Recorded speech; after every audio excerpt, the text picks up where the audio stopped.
जर मी तुला एक प्रश्न विचारला, या जगात सर्वात गरीब माणूस कोण आहे? तो ज्याच्याकडे पैसे नाहीत, की तो ज्याच्याकडे सगळं असूनही मन शांत नाही? आजची कथा तुझी विचार करण्याची पद्धत बदलून टाकेल, कारण ही कथा आहे एका अशा मुलाची जो जन्माला आला गरीब, पण त्याने समजलं गरिबी ही नशिबात नसते, ती विचारांमध्ये असते. एक छोटेसे गाव जिथे स्वप्न धुकेखाली दाबली जात होती, तिथे राहत होता रामू. त्याची आई नेहमी रिकाम्या भांड्यासमोर बसलेली आणि रामू आकाशाकडे पाहत. त्याला वाटायचं, देव मला बघतोय का? शाळेचे स्वप्न त्याने खूप आधी सोडले होते, कारण त्याच्यासाठी भाकरी कमावणं जास्त गरजेचं होतं. दररोज रामू लढत होता, जगाशी नाही स्वतःशी. त्याच्या मनात दोन आवाज होते. एक म्हणायचा, तू गरीब आहेस, तुझ्याकडून काही होणार नाही. दुसरा हळू आवाजात म्हणायचा, कदाचित काहीतरी बदलू शकतं. पण पहिला आवाज जिंकायचा. एक दिवशी सगळं सहन करून रामू पूर्णपणे तुटला. तो जंगलात बसला आणि रडू लागला. देवा, मीच का? मी कधी खुश होऊ शकत नाही का? मी कधी खुश होऊ शकतो का? तेवढ्यात एक शांत आवाज आला, बाळा, का रडतोयस? रामूने वर पाहिले. ते होते भगवान बुद्ध. रामूने सगळं सांगितलं. बुद्ध हसले. तू गरीब नाहीस, तुझी विचारसारणी गरीब आहे. बुद्धांनी रामूकडे पाहिले आणि आपल्या झोळीतून एक छोटासा दगड काढला. त्यांनी तो दगड रामूच्या हातात ठेवला.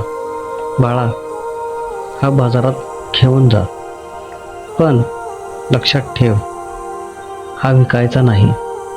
फक्त लोकांना त्याची किंमत विचारायची आहे.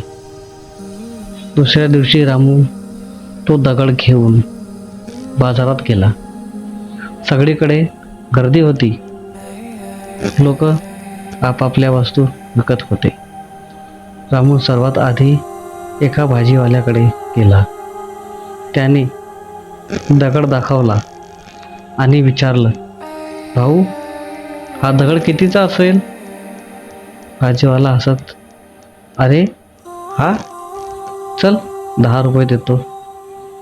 रामू थोडासा विचारात पडला, पण तो पुढे निघून गेला. आता तो एका दुकानदाराकडे गेला.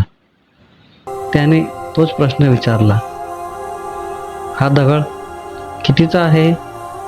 दुकानदाराने नीट पाहिले आणि म्हणाला, थोडा चांगला दिसतोय. मी यासाठी तुला 1000 रुपये देऊ शकतो. आता रामू चकित झाला.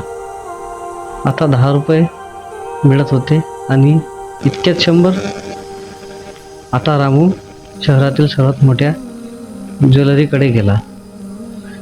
ज्वेलरने दगड पाहिले आणि अचानक त्याचा चेहरा बदलला.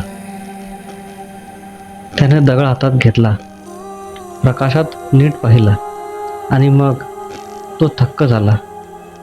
हा दगड तुला कुठं मिळाला? रामू घाबरला. असं तसंच. ज्वेलर म्हणाला, तुला माहीत आहे का हा किती मौल्यवान आहे? मी यासाठी तुला 10,000 रुपये द्यायला तयार आहे. रामूच्या डोळ्यात आश्चर्य भरलं. तो एक दगड आणि इतका वेगवेगळी किंमत. तो शांतपणे परत बुद्धांकडे गेला. बुद्ध हसले. समजलास? दगड तोच होता, पण लोकांची नजर वेगळी होती आणि त्या नजरेनंच त्याची किंमत बदलली. तुम्ही त्या दगडासारखाच आहेस. जर तू स्वतःला योग्य ठिकाणी ठेवलंस तर जग तुझी खरी किंमत ओळखेल. त्या दिवसापासून रामू बदलला. त्याने मेहनत केली आणि यश मिळवलं. यशाबरोबर अहंकार आला आणि सगळं संपलं.